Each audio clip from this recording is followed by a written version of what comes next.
Anchors up, sails at full. Welcome to the Sloopcast. How are you doing today, Kyle? Doing pretty well, Jared. Doing pretty well. Hope everyone had a good holiday here. Yep. How are you doing, Jared? You know, I'm not going to complain. Kyle, let's not dick around. How about that?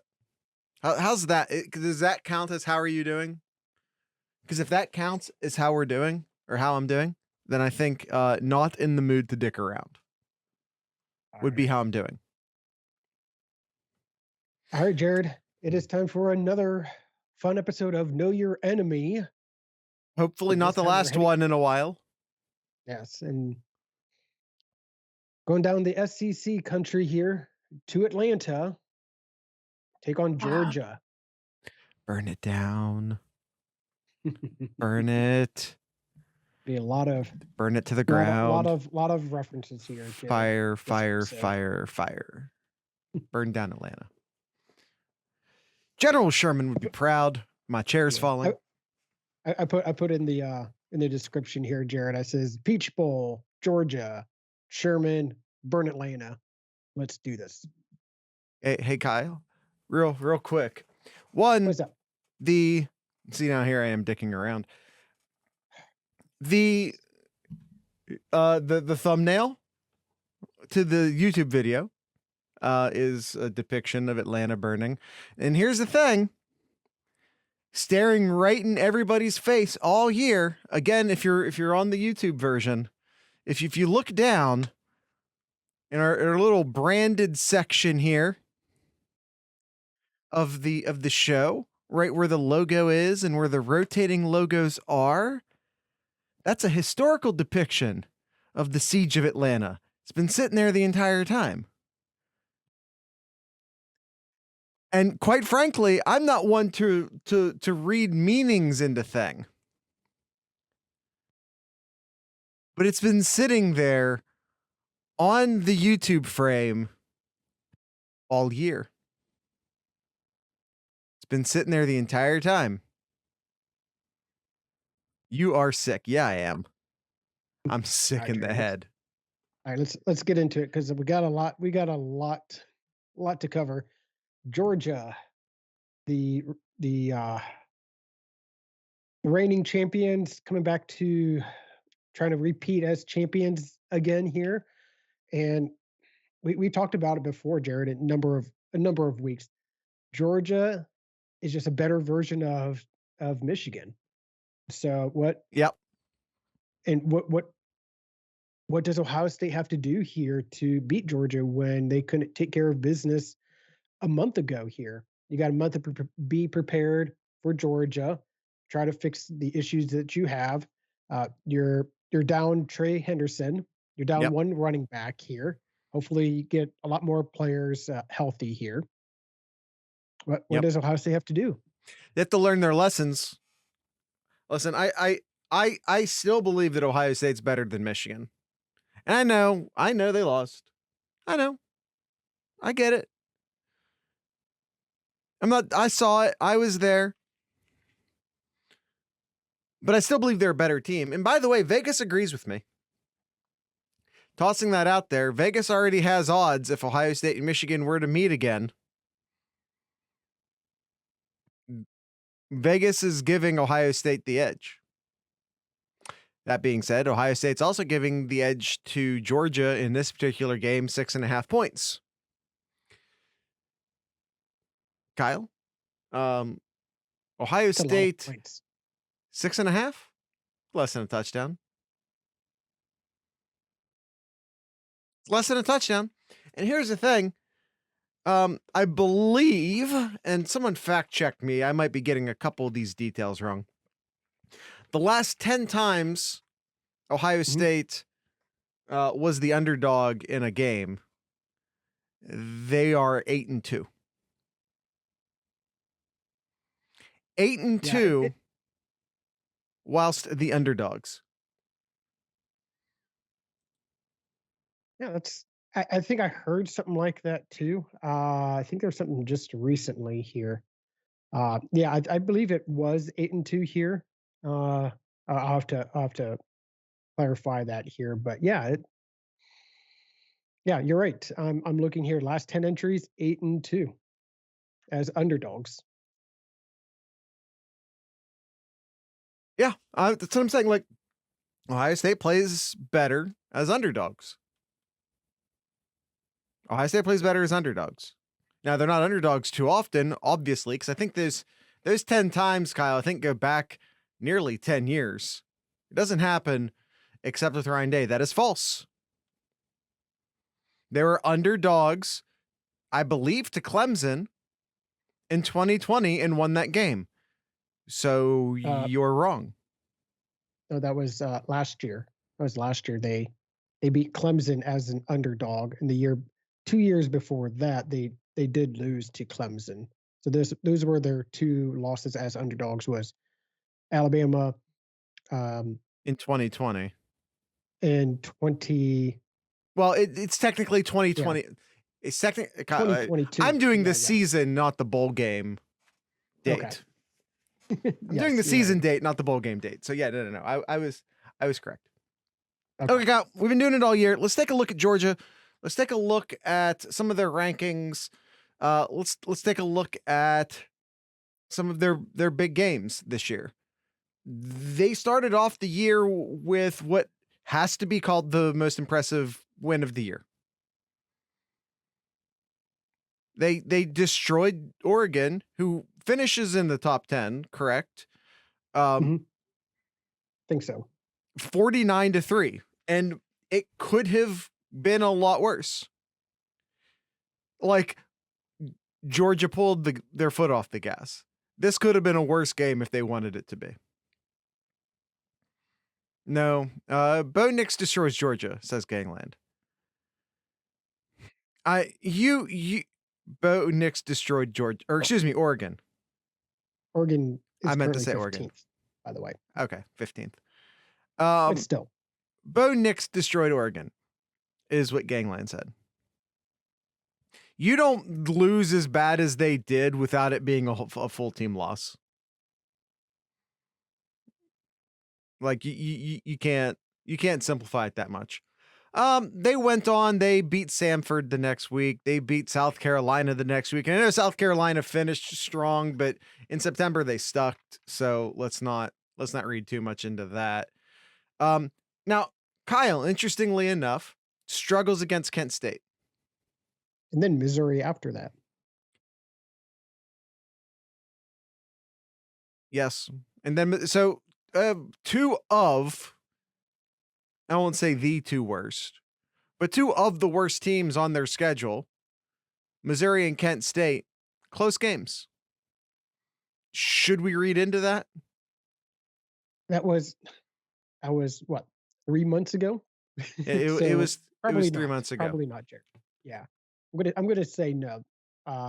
There were a couple of broken plays that Kent State was able to take advantage of, which is why it made it such a close game. But like many of their other games that we saw, Georgia, kind of similar with Michigan in a way. Again, a lot of comparisons with Michigan.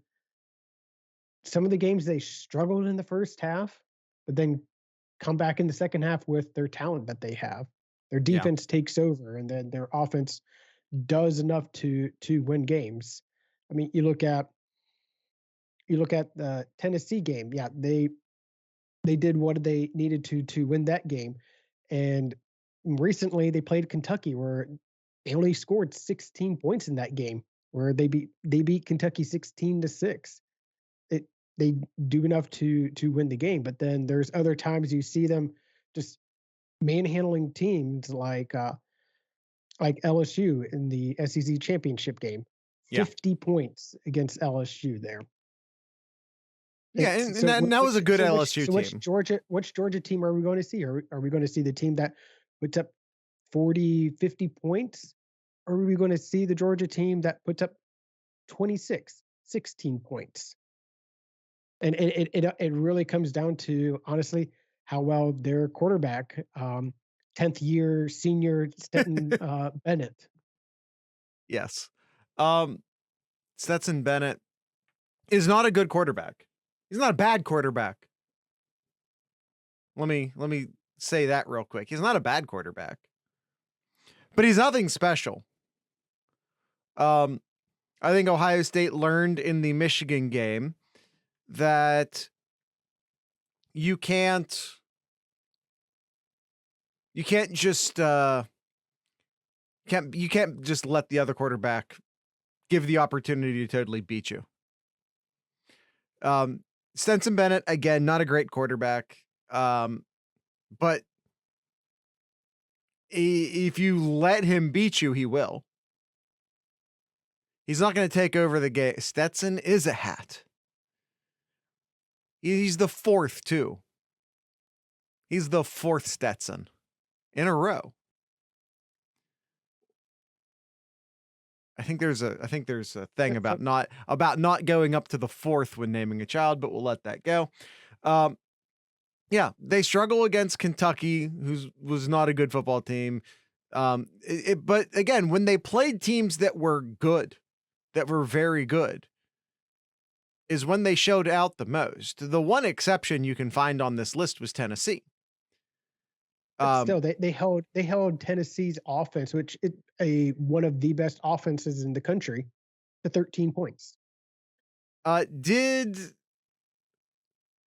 Was that the game that Hooker got hurt?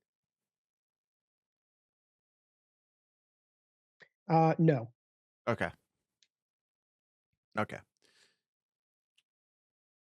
Yeah. Okay. Fair enough. But Hooker couldn't do anything that game. He didn't have 200 yards of passing in that game. He just they took everything deep from him and said, "Hey, you got to beat us up front," and that's where Georgia's strength is at. Their front seven, their linebackers, their defensive line, and they trust them to make the plays, and they just sat back and didn't allow them to make the big plays that they've done all year.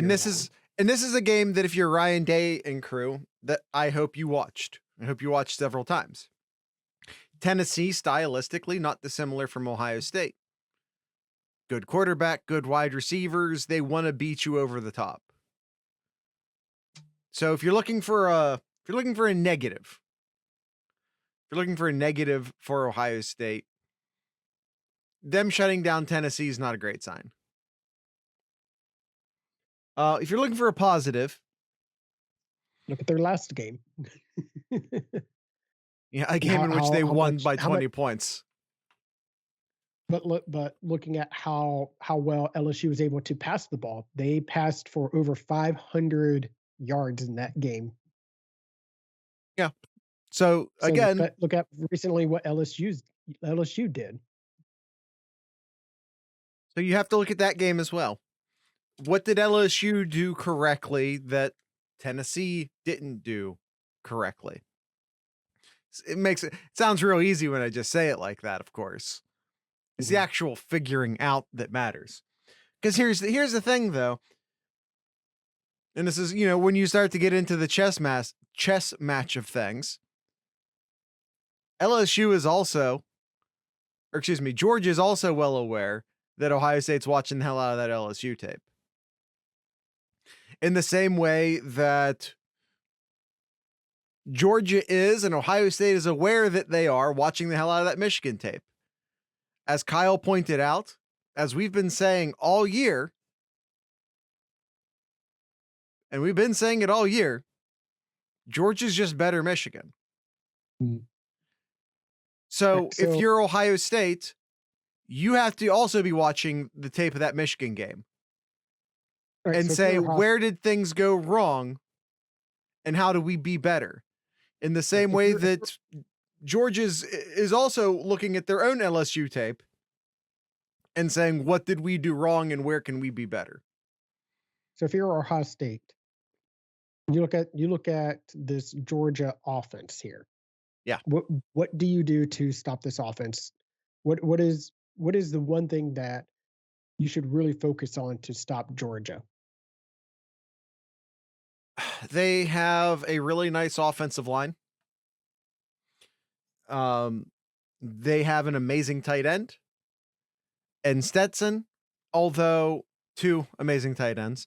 And Stetson, although, again, not like from a physical standpoint, from a physical gift standpoint, not anything special.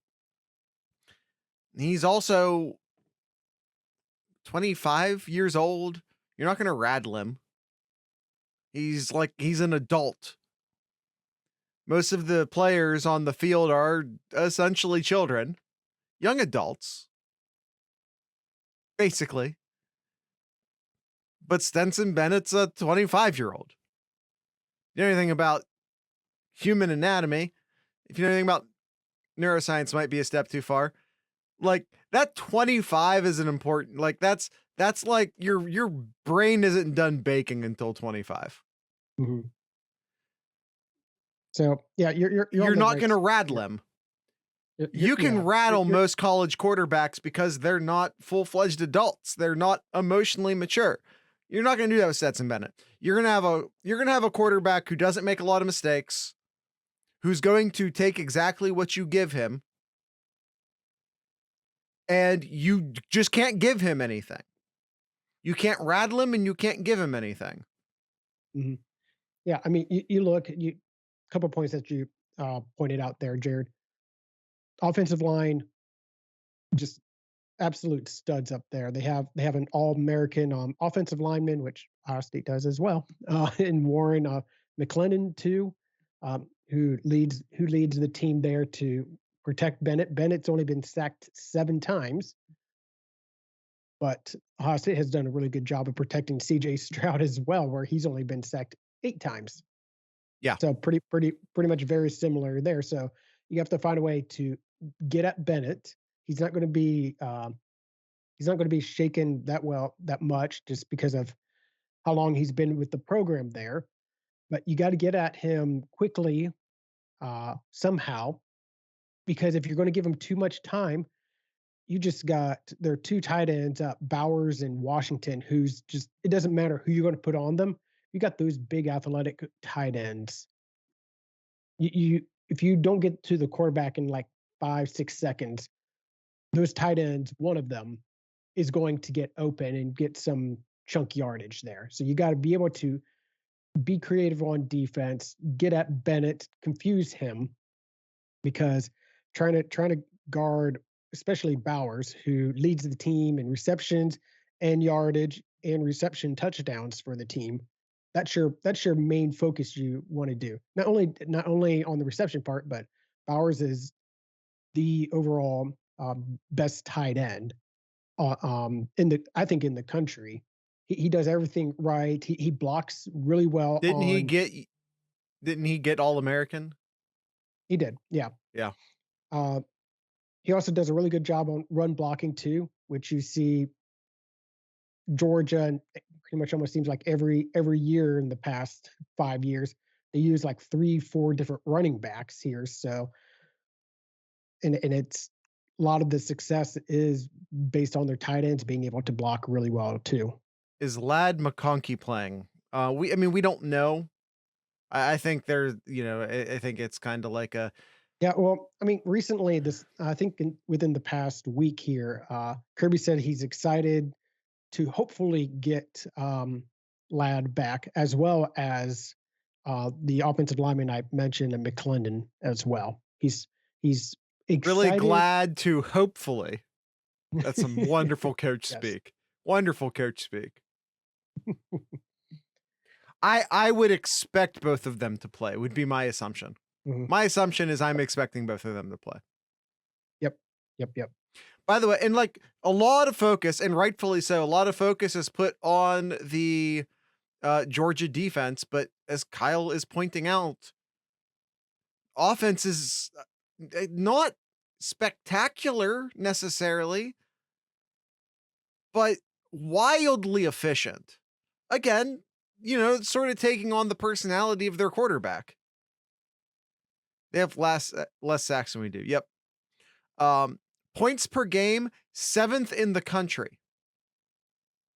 Just shy of 40 points a game. Yards per game, 7th in the country. Just shy of 500 yards a game. Points per play, number 6 in the country. They get over half of a point for every play they run. Yards per play, fourth in the country. A full 7 yards they average on every single play. Third down conversion percentage, they convert over 50% of the time, 52.74, number 2 in the country. Red zone scoring percentage, number 1 in the country at 98.4%. We're talking about a team that is just insanely efficient. Yep. Number 3 in the country, yards per rush. Every time they rush the ball, and again, you want to talk about they have a great stable of running backs. They have a great offensive line. They average 5.7 yards every time they run the ball. Every time they pass the ball, they get 8.6 yards. It's a good team. And kind of goes back to what I talked about. What does Ohio State need to do? They need to be equally efficient. I think they need to be able to punch for punch, go with Georgia here. They go down the field and score a touchdown. Ohio State has to respond right then and there because they could get out of hand real quick if Georgia makes some plays or the offense gets off the field too quick. They got to be efficient just like Georgia has been. Like, I'm throwing all these numbers at you. They've straight up taken their foot off the pedal a lot of the times too. I mean, to be fair, Ohio State has done that as well too. Sure. We talked about how many more yards and more touchdowns would CJ have if he played all year? Because that's all we heard about in the first half of the year was, I mean, if CJ played in the fourth quarter, he would have over 4,000 yards, over 40 touchdowns, and I mean, Ohio State's kind of the same way too. yeah. I mean, a lot of people would say they would have wanted a little bit more McCord in the second half, but for what it's worth. But yeah, the penalty statistics, again, wildly efficient. Only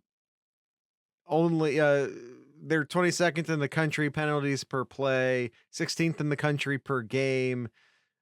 They're just a wildly efficient football team. Kyle, is it time to talk about their defense? Yeah, and what more to talk about them than their two main guys to really focus on? Their two studs, Jalen Carter and Chris Smith. Yeah. They're both of them consensus All-Americans, rightfully so. They take over on games there, and definitely players to really try to stay away from as much as possible. Yeah. Chris Smith is a safety. Just to note in case anyone's wondering. 3 interceptions on the year, 5 tackles for loss, 50 tackles. His counterpart, Starks, no slouch either, actually has more tackles, 1 less interception. But yeah, the entire defense is good. Like, I could just go down through this. Is this defense as good as their defense last year? Or no, it's not. They lost a lot of great players last year. And they kept some great players, but they also lost some great players. You know what I'm saying? And they replaced a lot of those great players with some pretty damn good players. Don't get me wrong. I'm not. Don't take me saying is this defense as good as last year's defense? No, as some sort of insult, because it's still one of the best defenses in college football this year. Mm-hmm. I don't think you have as many Jalen Carter aside. You don't have like as many like grown men that like Iowa does, right? but they are on the other side of that, like way more athletic than Iowa. Michigan, of course, is like somewhere in between those two spots, right? Not quite as not quite as athletic as Georgia, but still like a bunch of just mature, well seasoned players on the team. Jalen Carter, you look at his numbers: 3 sacks, 29 tackles, nothing that's like amazing on the stat line. But man, if you let that, do not, do not for 1 second let his stat line throw you off. This man's a disruptor. Um, if Ohio State, if Ohio State's offense just like crumbles, it'll probably be because of Jalen Carter. And it also needs to be noted that he's right where Ohio State's been struggling the worst this year in that interior offensive line. I mean, you said it. Like, you look at the stats, they really don't show it. But you look at the players who come up to make the plays because he's so disruptive, and that's the linebackers. Uh, Dumas Johnson and Monden Jr. both have 64 tackles for the year. So Right. they're just making making a lot of plays because teams are so focused on trying to make sure Carter isn't making the plays. But yeah, There's no it's tough.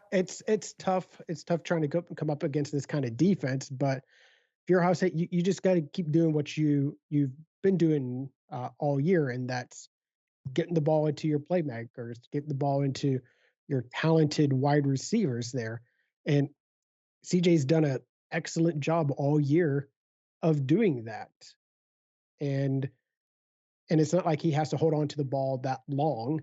I think for the most part, he's able to get rid of the ball relatively quick. And if he's able to get rid of it relatively quick, I don't think it matters what Carter can do, because CJ is just going to be able to get the ball so much quicker out to the receivers there. I mean, he's gonna have to. And this has to be CJ Stroud's game. Not to just sit here and throw more statistics at you, but I kind of have to. Georgia's defense, yards per rush, 3. Number 5 in the country. Opponent rushes per game, 1. They're number 1 in the country. Opponent rushing yards per game, 1st in the country. Only letting up 3 yards per carry, only 81.8 yards per game.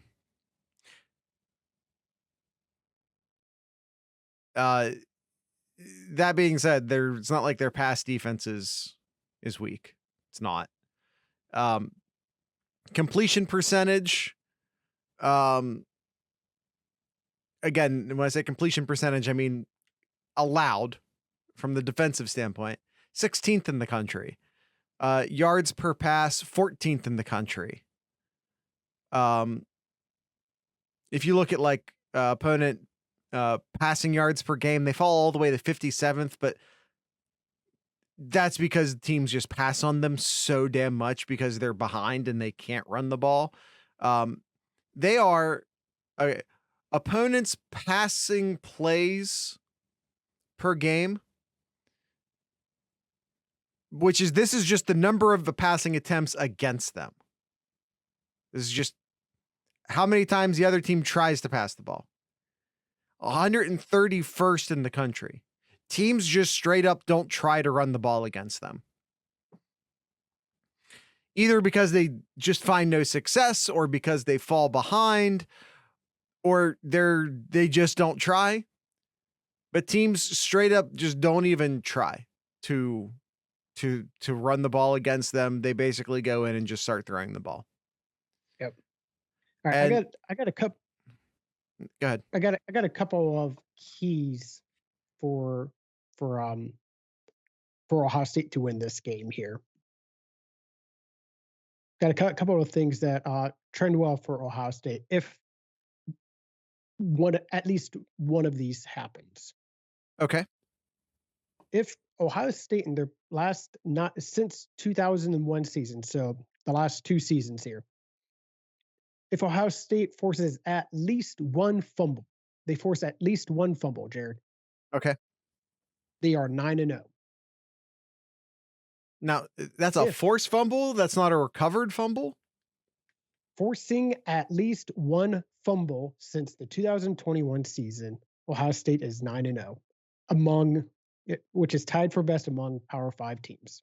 Okay. Ohio State Georgia, by the way, is 51st in the country on giveaways. They average 1.3 giveaways a game. Okay. Ohio State, when committing less than 60 yards of penalties. Okay. Since the 2021 season, they are 12-0 when committing less than 60 yards of penalties. Okay, Kyle, here's sorry to yuck your yum. And then the last one here, Jared. Yeah. Ohio State since the 2021 season. Yeah. They are 21-0 when they are allowing less than 5 yards per rush. Okay. I'm sorry to yuck your yum. You keep saying since the start of the 2021 season. Mm-hmm. So you're basically saying when they don't play Michigan. I mean, because they've only lost 2 games in that span.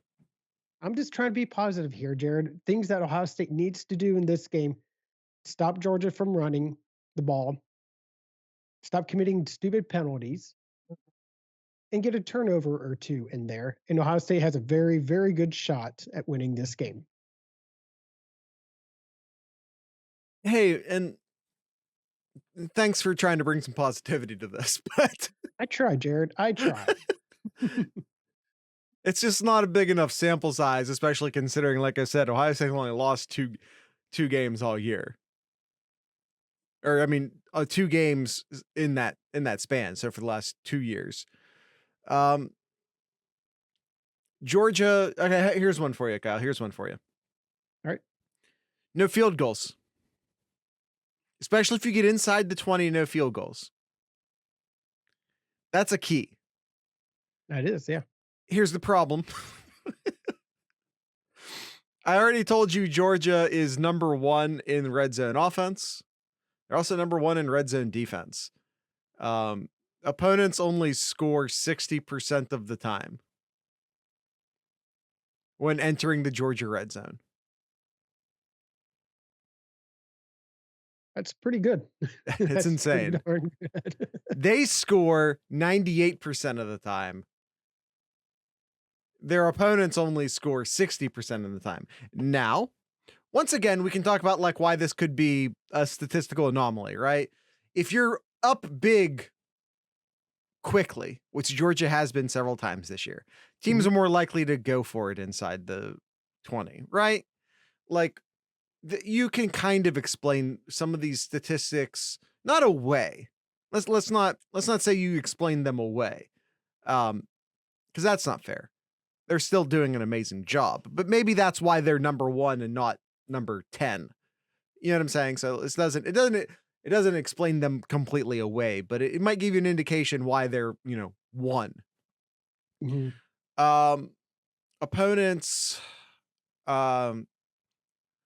Opponent points per game, 13.8, yards per game, only averaging slightly over 300, which puts them at 10th in the country. Yards per play at 4.7. So, if Ohio State wants to win this game, they're going to need to get, I want to say, 6 to 7 yards per play. Okay. They're going to need to score touchdowns in the red zone. And you're going to have to get close to. I'm not even asking for over. You're going to have to get close to 50% on third downs. 50% would be great for this game. Third down completion percentage of about 50% would be amazing for this game. Which, by the way, approximately doubles Georgia's current defensive third down conversion percentage, which is like 28.2. Yep. Which is fifth best in the country, by the way. Obviously turnovers, right? Like you said it, but obviously, right? Like you're going to have to get turnovers. This is a spot where Georgia's not amazing. They're just middle of the road in the country as far as creating turnovers. They're better than average. Excuse me. I'm sorry. I'm looking at penalties. Both on offense and defense, both giving and taking away. They're an average football team in the turnover game. Nothing spectacular there. So that's an area where you're going to have to make some hay. You're going to have to protect the ball. You're going to have to create some turnovers. What we've not seen a lot from Jim Knowles' defense this year. We've not seen a lot from. Will Ryan Day be calling? Okay. What we've not seen Jim Knowles do a lot this year that I think they're going to have to implement in this football game is a lot of bend but don't break. I would expect them to not be super aggressive defensively in this game, but hyper aggressive offensively in this football game. I think would be my expectation.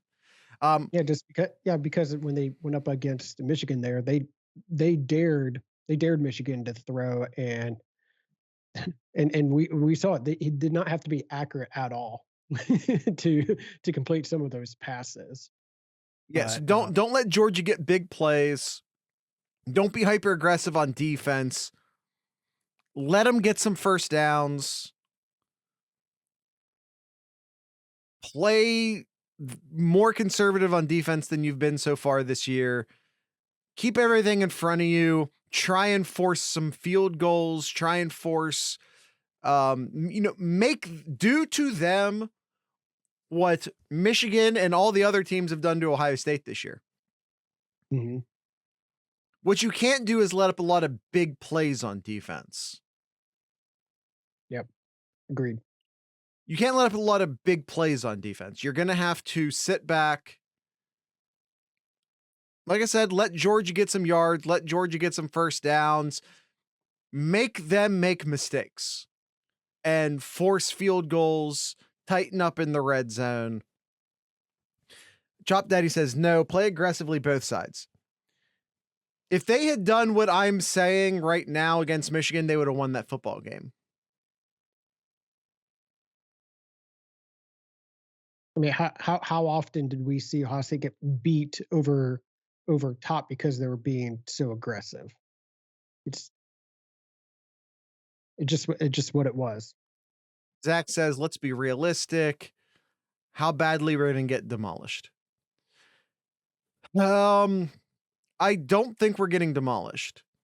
No, I said from the beginning of the season, not from the beginning, from about October on, that Ohio State could play with anyone in the country. And man, our confidence as an entire fan base has fallen way off since then. Our confidence fallen way off since then. And you could make the argument that Ohio State peaked too early. Ohio State in October looked unstoppable. Looked absolutely unstoppable. And Ohio State in November didn't. Is that health related? Are you aren't getting Henderson back, but you're going to get a healthy Chop. You're going to get a healthy Hayden. You're gonna have, the healthiest version of this team that you've had basically all year. I This feels, Jared, so much of when Ohio State played Alabama in 2014. Like everybody was thinking, oh, let's just make it a good game. I don't want Ohio State to get killed. I just want this to be a good game. I want Ohio State to show up and um, make it a close one. And that's the feeling that I've been getting these past few weeks here. And you know what? That's the kind of game that Ohio State tends to play pretty well. Um, I mean, again, going back to like 2014 when Ohio State beat Michigan and going into the conference championship game, no one thought that they were going to win 59-0 against Wisconsin. Right. And then playing Alabama the next game, we just want them to look good here. Ohio State has everything that they need to beat Georgia here. Their defense is vastly improved from last year. Yep. They got studs in their wide receiver core that can make plays. Yep. Even without Trey, you still got running backs. We haven't had Trey all year. Can we just say that? We haven't had Trey all year. Yeah. He had that plantar fasciitis injury early on. He hasn't been himself the entire year. And you have one of the best quarterbacks in the country taking snaps for you as well. Yeah. They got everything that they need to win this game. They just need to go out there and execute and don't play scared. And I think that's what we'll see this weekend. And like I said, I want them to play very conservatively on defense, but I think they need to play hyper aggressively on offense. Kyle, how much are you, if you're Ryan Day, if you're Kevin Wilson, how much are you planning on running the ball? I'd say probably about 33-35% of the time. That's low. That's very low. No, I completely understand. But in this game here, they have to pass in order to open up the run game. They have to. This is the most talented front seven in the country, and they have to do that to get the run game going. But Ohio State has the tools to do that. I mean, I don't have to list out the wide receivers that CJ Stroud can throw it to, right, and tight ends. Just get them out into your playmakers and let them make plays. That's what you need to do. Get the ball out to Marvin Harrison. Get the ball at Buka. Get the ball to the tight ends, and then hand it off to Chop to get 4 or 5 yards. Yeah. Make them miss. Do we see Sonny versus Washington? No, I don't think we see a lot of Sonny in this game. Nope. Maybe we try more draws. I think that's a good call. The problem with that, like a lot of the problems Ohio State's going to have offensively, is Jalen Carter.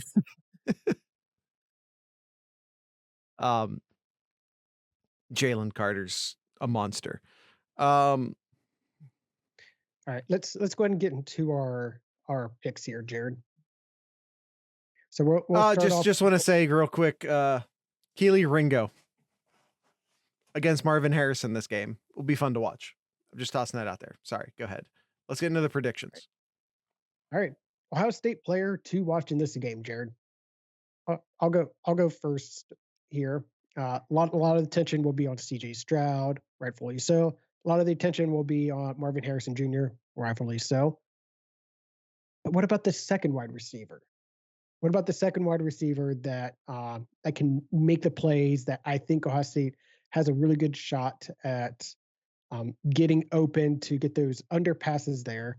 And I'll go with Ibuka here. I think this is a good game that Ibuka is able to get a lot of catch a lot of passes, convert those first downs to keep the drive open to get some momentum going.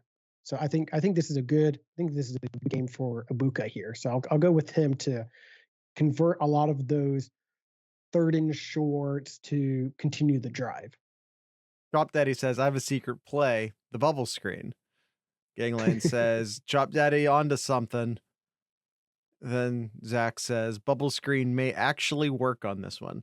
I've actually seen some footage of a lot of teams successfully running bubble screens against Georgia. Kent State. It was Kent State. I have no idea. Was it? I think it was also Mizzou. Like it's the obvious answer. I'll say it anyway. It's CJ Stroud. CJ Stroud is in like legacy salvation mode.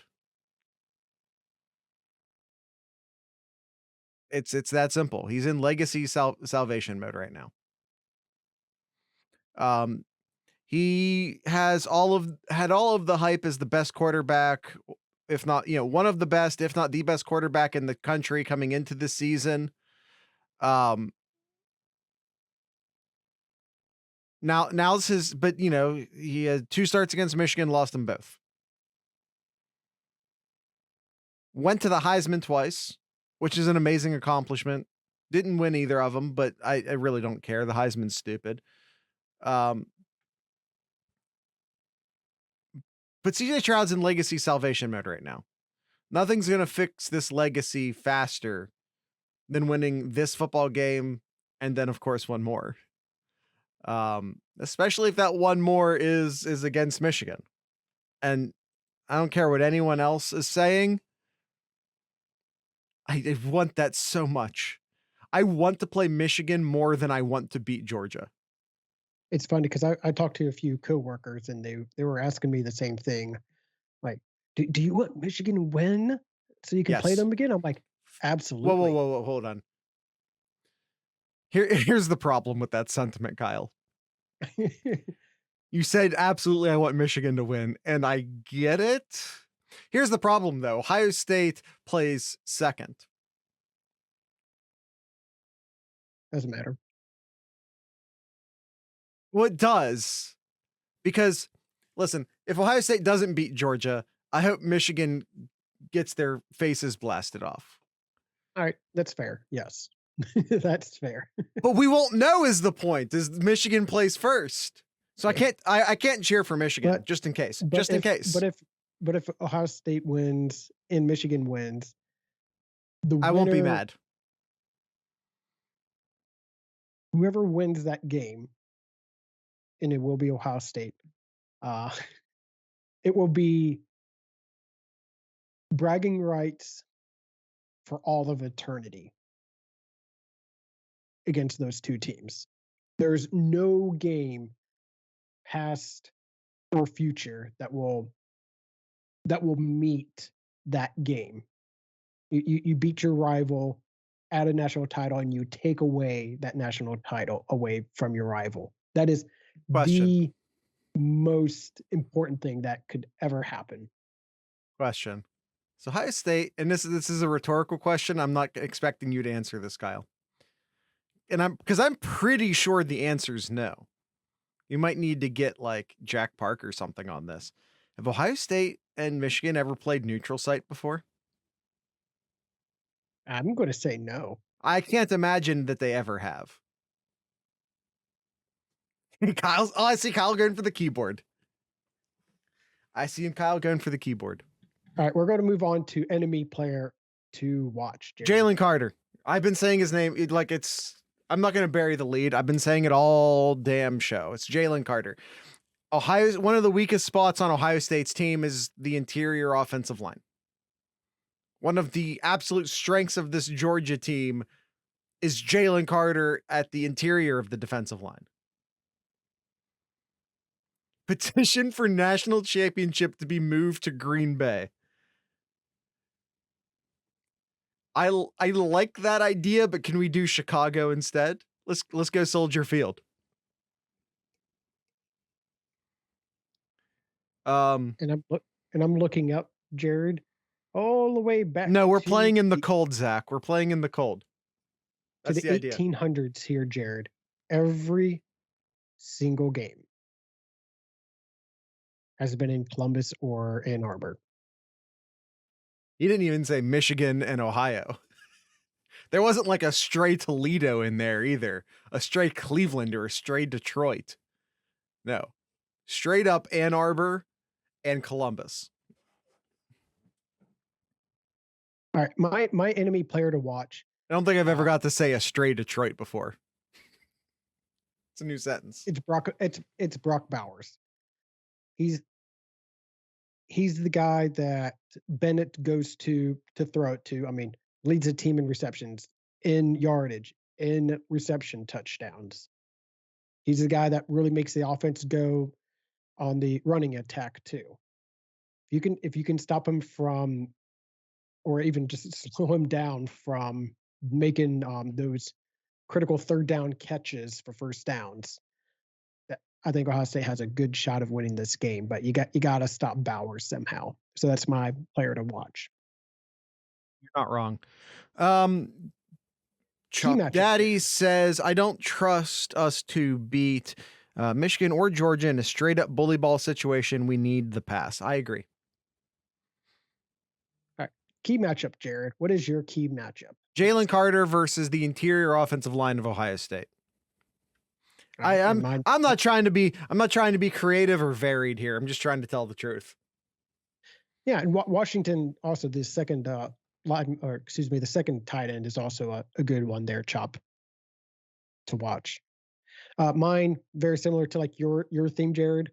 Mine is Ohio State linebackers versus Georgia's tight ends. Georgia loves running the 12 offense, so one running back, two tight ends. Yep, it's tough. They Georgia takes out speed and plays bigger, more physical type of football, and Ohio State has to match up to that.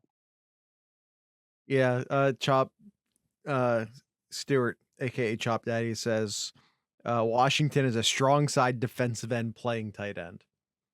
You're not wrong. Yeah, you're not wrong. All right. The spread in this game, Jared, is Georgia by 6.5. I'm taking. You're giving me 6.5 points to take Ohio State. Like I'm going to pick Ohio State to win this game as well, and you can call me a homer for that. You can call me a homer for that. That's fine. But I am being just straight up honest with you.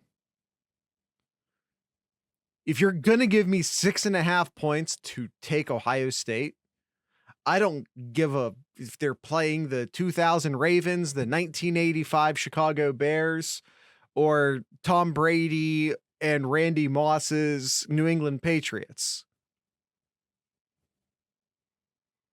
I am taking Ohio State minus 6.5. Giving me 6.5 point buffer to pick Ohio State to win a football game, I'm going to take that every day. Every day. Mm-hmm.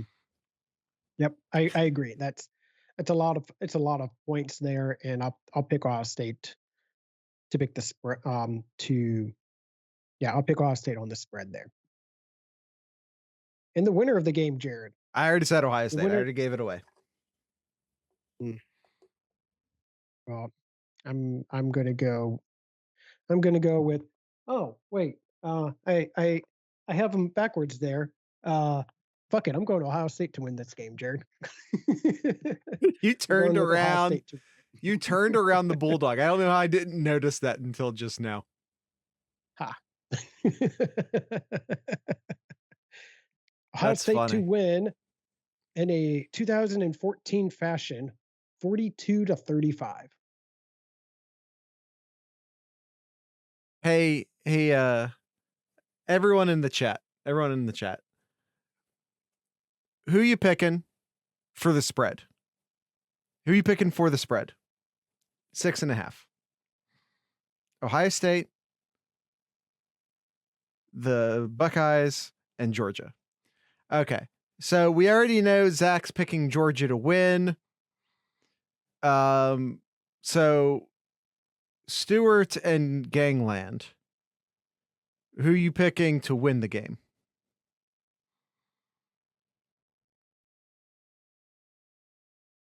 Since we don't have like a guest picker lined up for this, I think we can pull it out. Says Gangland. Stewart's gonna be a smartass. I can just tell by the Ohio State for your confidence pool. All right. I did too, by the way. I picked Ohio State in my confidence pool.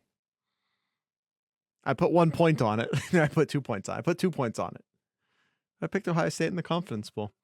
All right. I'm getting my butt kicked in right now for the record. As is tradition. Yeah. Gangland, who didn't understand the scoring, is currently in first place. Not Bowling Green. Bowling Green did lose. Yeah, not Bowling Green. New Mexico State, is that who they were playing? I believe it was, yeah. All right. Final score prediction, and I need y'all in the chat playing this as well.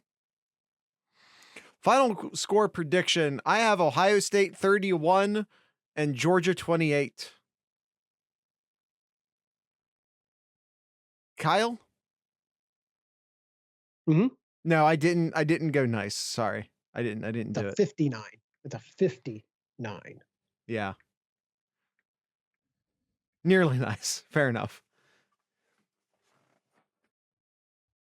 Kyle, what's your final score prediction? I said it already. Did you not hear me? Apparently I didn't. In a 2014 fashion. Gotcha. 42-35. I got all distracted by the Bulldog being backwards is what happened. Because I'm surprised you did it. It's for anyone who doesn't know, that's Kyle's high school mascot. That's why the Bulldog's there. All right, score predictions in the chat. We have Zach. The good colors, though. But the good colors, yes. It's gray, not black. And it's the proper shade of red, aka scarlet. Yes. They do. What does George... They do identify it as scarlet. There you go. My high school does identify as scarlet. What does Georgia call their red? It's a very dark red. While you're looking that up, Zach says Georgia 45, Ohio State 31. Stewart says 42-27 Ohio State. And Gangland says 42-31. I'm the only one predicting a low score here. Low score by college football standards. But yeah, the Gangland 42-31 Ohio State. Yours is nice, Stewart. Yours is nice. What do they call it? Arch black. Okay, time out. There, black is black.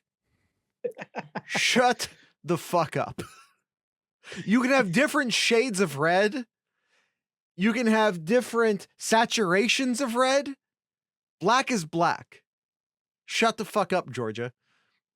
Please continue, Kyle. They identify it as Bulldog red. But everywhere no, I'm done. I see it just says red. It's not red. It's too dark to be red. Mm-hmm. Yeah, I'll put the hex colors in there, Jared, and you can look. God, yeah, I love Kyle's look at Kyle putting the hex colors in there. It is not a typical red. It is not. Here's the thing. It's also, I want to see this. Hold on. Everyone, Discord server, Patreon server, t-shirt stores, yada, yada, yada. Kyle, what's in Kyle's corner? I want to see this on a grid. What's in the Kyle corner? Honestly, Jared, I didn't have much in Kyle's corner, to be honest. I'm just going to look up the basketball schedule here because I do believe they play Wednesday here. I'm just pulling it up real quick. Again, I apologize. I don't have had it already here. They do play Saturday. Excuse me. I'm sorry. Thursday. They play Thursday against Alabama A&M. 3 p.m. tip-off. And then they start their Big Ten or not start, but because they already played one game, but they resume their Big Ten play against Northwestern next Sunday, 7:30 against Northwestern. So I'm pointing out that it's not even a pure red. It has a bit of green and a decent amount of blue in it. It's not even a pure red. Ohio State, if you're curious, scarlet is a red that is it is a tad darker than pure red. So it's shaded a bit darker than a pure red. But this is not a pure red by Georgia. This is not a pure red by Georgia. We got blue in there and a tiny bit of green. What a terrible red. I'm an expert in reds. That's a terrible red. It's a absolutely atrocious red. Here, Jared. That's a proper red that Kyle's. Well, actually, And that's a also, scarlet. Jared, Yeah. Jared, most importantly, we haven't even mentioned it at all, Jared. Uh-huh. Oh, yes. Well, you can't be pointing at your sleeves because Jared slightly more than red. Yes. Gray sleeves are returning once again, and I am all for the gray sleeve jerseys. Yes. As a gray sleeve lover myself, I kind of like that they basically just hold it back for special occasions. I kind of like it.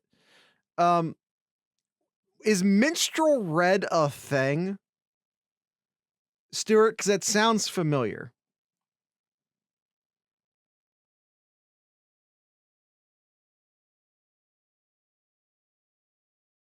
It sounds like a slur. I hope not, because I just said it. All right, that's it. That's the end of the show. Kyle did his corner. I did the plugs.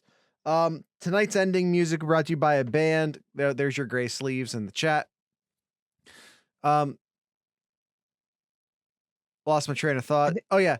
This is the first time. Sorry, Jared. This is the first time I did not realize this until actually just a little less than a week ago. This is the first time that they've gone to the Peach Bowl.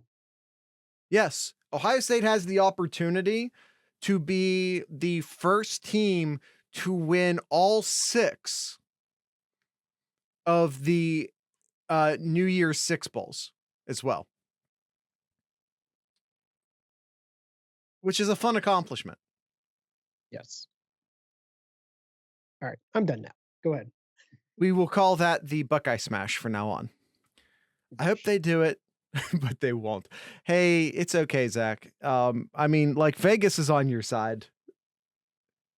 Yeah, that's it. That's the end of the show.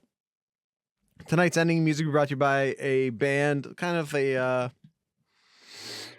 we'll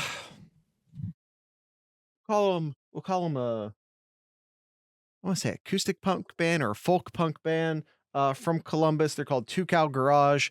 So, with all that being said, I'd like to encourage everyone to drink local beer, listen to local music, and of course, support your local podcasters. Once again, this is Two Cow Garage.